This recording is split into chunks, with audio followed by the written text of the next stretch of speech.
Encore très heureux de vous retrouver sur la panafricaine Midi 1. Soyez les bienvenus dans l'invité de la rédaction. Alors qu'un groupe de militaires a annoncé le 30 août dernier l'annulation des résultats de l'élection présidentielle au Gabon et la dissolution des institutions, le coup de force à Libreville est le dernier en date d'une série de coups d'État qui ont secoué le continent africain ces derniers mois. 5 coups d'État en 3 ans. Quel avenir de la démocratie sur le continent africain? On en parle dans cet entretien. Nous avons le plaisir de recevoir à nouveau Daniel Saifo. Bienvenue sur notre plateau. Merci, monsieur Roman. Vous êtes juriste et membre de la société civile. Vous suivez donc de près les questions liées à la politique dans la sous-région. Nous l'avons dit, le dernier coup d'État est celui du Gabon. Nous allons voir donc tous les différents coups d'État qui se sont passés dans l'espace de ces 3 dernières années. Commençons tout de suite par le Mali. Alors, en 2020-2021, il y a eu 2 coups d'État pratiquement en l'espace d'un an. Au bout de ces 2-3 années aujourd'hui, quel est votre avis sur l'évolution de la situation au Mali?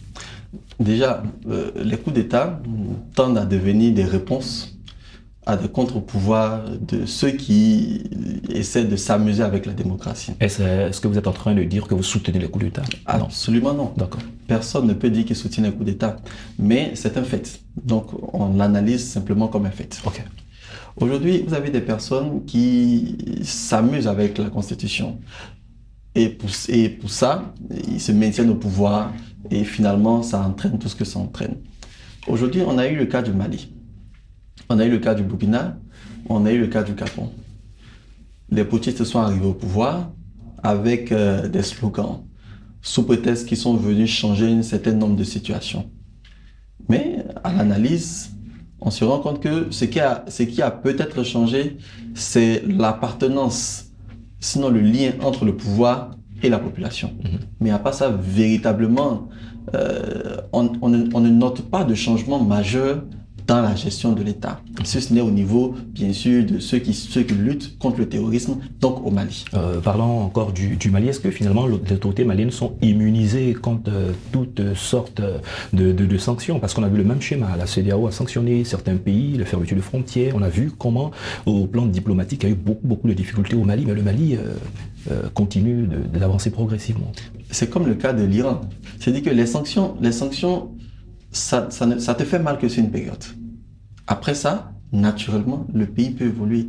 L'Iran est sous sanction des États-Unis depuis combien d'années, mais jusqu'à présent, ils tiennent. Et c'est pour dire que les sanctions ne sont pas forcément des réponses à ces différentes situations.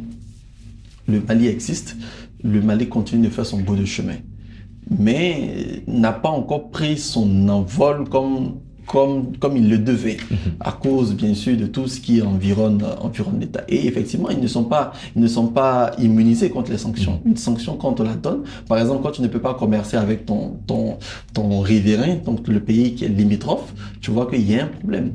Si tu n'arrives pas à traverser un pays pour pouvoir écouler ta production, il y a forcément un problème. Mais concrètement, on n'a pas encore vu ces sanctions avoir assez d'efficacité dans le cas de ces pays parce que, à cause des coups d'État, comme je l'ai dit, il y a un lien très fort et très étroit qui s'est créé entre le pouvoir et la population. Donc la population peut supporter beaucoup de choses pour le gouvernement. Parce qu'elle a soif du changement, elle a soif de voir autre chose. Est-ce que les coups d'État sont devenus finalement contagieux? Parce que là, en 2021, il y a eu le cas de la Guinée qui est dans une transition aujourd'hui. Quelle analyse vous faites sur cette transition jusqu'à ce jour? Ce ne sont pas les coups d'État qui sont devenus contagieux.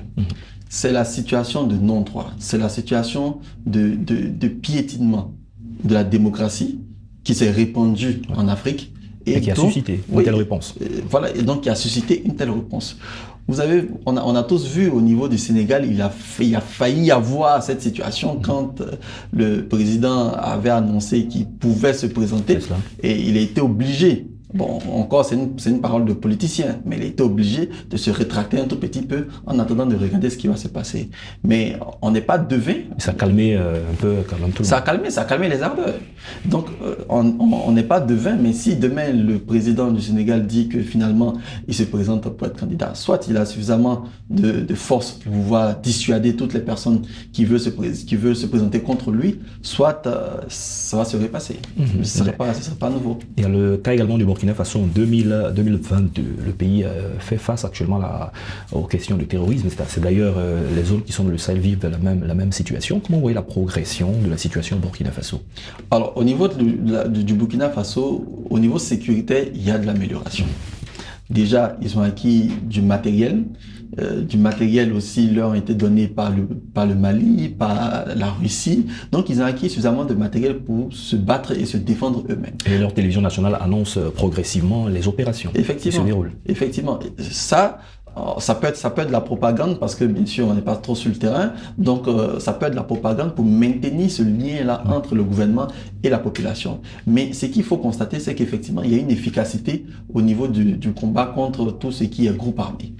Parlons maintenant du cas du Niger. Le Niger également a connu un coup d'État récemment et les relations diplomatiques avec la France sont très très délétères, sont mauvaises en ce moment. C'est ça, c'est ça.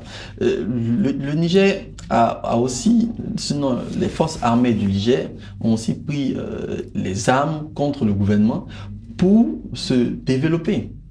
Non seulement se développer, c'est-à-dire rompre avec les anciennes pratiques, c'est-à-dire combattre tout ce qui est groupe armé et pouvoir se repositionner dans la géopolitique du continent. D'accord, on a écouté le président Emmanuel Macron, le président français, lors de son adresse aux différents ambassadeurs, une adresse qu'il fait chaque année, qui relevait le fait qu'il y avait de l'armée française dans la sous-région apportait beaucoup en matière de lutte contre le terrorisme, alors que les pays qui ne veulent plus voir la France disent plutôt le contraire. Il a même estimé que depuis que l'armée française est partie, il y a un regain de violence. Vous qui êtes observateur, qu'est-ce que vous en dites? Bon, chacun tire la couverture de son côté. Mais sinon, je suppose que le président français ne voudrait pas faire revenir toutes ces personnes-là dans son pays. Sinon, ceux qui ont connu la guerre, qu'est-ce qu'ils vont faire d'autre? Je ne sais pas s'ils vont aller sur le théâtre d'autres théâtres qui sont en train de se dérouler actuellement. Je ne pense pas. Mais ce qui est certain, c'est qu'en Afrique, il n'y a pas un sentiment anti-français, comme vous allez l'entendre pratiquement partout. Entendu. Il y a effectivement le fait que la relation qu'il y a entre la France et les pays africains n'est plus celle que les Africains, donc les enfants de l'Afrique veulent. Avec la volonté de réviser certains accords qui datent de l'État colonial. On ne peut pas aujourd'hui avoir une armée étrangère qui stationne dans un État de façon continue. Naturellement, ça va créer un sentiment de répulsion. À partir du moment où les Africains vous disent qu'on ne veut plus vous voir sur nos sols, sinon on ne veut plus voir vos forces armées sur nos sols, mais vous rentrez avec et vous rediscutez la méthode de travail.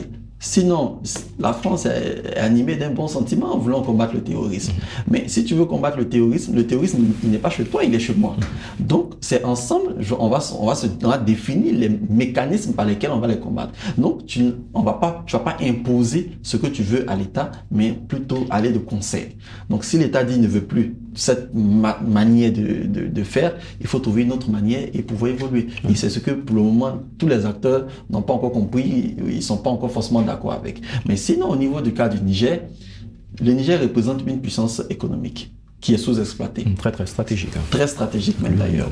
Donc, quand on regarde tous ces paramètres, on se rend compte qu'effectivement, il y avait matière ici à pouvoir sortir de ces anciens accords pour se positionner véritablement en tant qu'un pays leader. Si la richesse du Niger est effectivement exploitée à la hauteur de ce qu'elle représente, vous allez voir que peut-être que le Niger pourrait concurrencer la Côte d'Ivoire, je ne sais pas. Depuis la prestation de serment de celui qui est au pouvoir au Gabon après le récent coup d'État au Gabon, on a l'impression que toute la population, comme on l'a vu d'ailleurs dans la sous-région, est mobilisée derrière la junte au pouvoir pour voir un changement au niveau du Gabon. Et comme je l'ai dit, le coup d'État crée forcément un lien particulier. Dans le cas du Gabon, vous comprendrez que c'est une situation assez particulière. Aujourd'hui, on a eu le cas du Niger, on a eu le cas du Mali, on a vu comment toute la communauté internationale s'est mobilisée pour décrier, pour mettre des sanctions, etc. Et dans le cas du Gabon, la Côte d'Ivoire ne demande pas d'une intervention militaire. Les autres pays ne demandent pas des interventions militaires. Donc, son cas est assez particulier. On dirait que la Côte d'Ivoire, c'est la CEDEAO, le Gabon, c'est en Afrique centrale. C'est ça. C'est ça. Donc, vous voyez que il y a, dans le cas du Gabon plus particulièrement, il n'y a pas véritablement beaucoup de personnes qui décrivent cette situation. Quand même l'Union africaine a pris les dispositions. Oui, bien sûr, bien sûr, mais ce n'est pas à la hauteur de ce qu'on a connu ici dans les autres au niveau de la CEDEAO. C'est ça. Donc, il faut que les gens puissent regarder cette situation avec un peu de recul. Si on y prend garde, les coups d'État vont s'installer. Et quand les coups d'État s'installent, on va créer avec la population une symbiose. Mais c'est pour combien de temps? Et quels sont les acquis? Les acquis, qu'est-ce qu'on en fait? Donc les acquis de développement, qu'est-ce qu'on en fait? Une transition, il faut qu'elle soit une transition. Si c'est 1 an, 2 ans, 3 ans, il faut qu'à la fin de la transition, il y ait la restauration effective des institutions pour que les choses puissent marcher. C'est ce que nous espérons pour tous ces pays qui traversent en ce moment ces situations difficiles avec les différentes transitions. Merci Daniel Saïfo, nous sommes à la fin de cette émission. Je rappelle que vous êtes juriste et membre de la société civile. On a eu du plaisir à échanger avec vous sur les récents, tous les coups d'État qui se sont déroulés dans la sous-région. En l'espace de 3 ans, il y en a eu 5. Et nous espérons que ce soit donc les derniers, de la restauration. 214 en Afrique et 86 plus de 30 qui ont déjà réussi. Il faut que ça cesse. Et pour que ça cesse, il faut bien sûr qu'on puisse prendre conscience de la cause et on puisse effectivement travailler par rapport à ça. C'est bien dit. Merci à tous de nous avoir suivis. C'est la fin de cette émission. À très très bientôt.